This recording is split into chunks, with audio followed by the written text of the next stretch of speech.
আসসালামাইকুম, আমি ফার্মাসিস্ট হাফেজ মোহাম্মদ বেলাল হোসাইন। আজ আপনাদেরকে বলবো রোজা রাখা অবস্থায় ইনসুলিন ব্যবহার করা যাবে কিনা।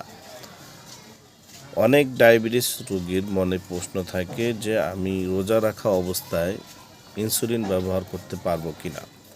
এক্ষেত্রে হানাফি মাযহাবের আলেমদের মতামত হলো রোজা রাখা অবস্থায় ইনসুলিন ব্যবহার করা যাবে, সেক্ষেত্রে রোজা ভঙ্গ হবে না। কারণ ইনসুলিন খানা বা পান করার অন্তর্ভুক্ত নয়, এটি পেটে যায় না এবং খাদ্য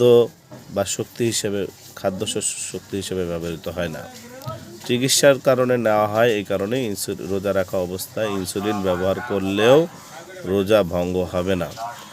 বিশ্বস্ত ফতুয়া প্রতিষ্ঠান দারুল উলুম দেওবন্দ ও ইসলামিক ফিকহ একাডেমি এর মতে রোজা রাখা অবস্থায় ইনসুলিন ব্যবহার করা যাবে, তবে গ্লুকোজ স্যালাইন বা পুষ্টিকর ড্রিপ নিলে রোজা ভেঙে যাবে। ডায়াবেটিস রোগীরা প্রয়োজনে রোজা রেখে ইনসুলিন নিতে পারবেন, তবে শারীরিক অবস্থা খারাপ হলে বা সুগার কমে গেলে রোজা ভেঙে যাবে। আল্লাহ আমাদের সকলকে সুস্থ থেকে রোজা রাখার তৌফিক দান করুন, আমিন।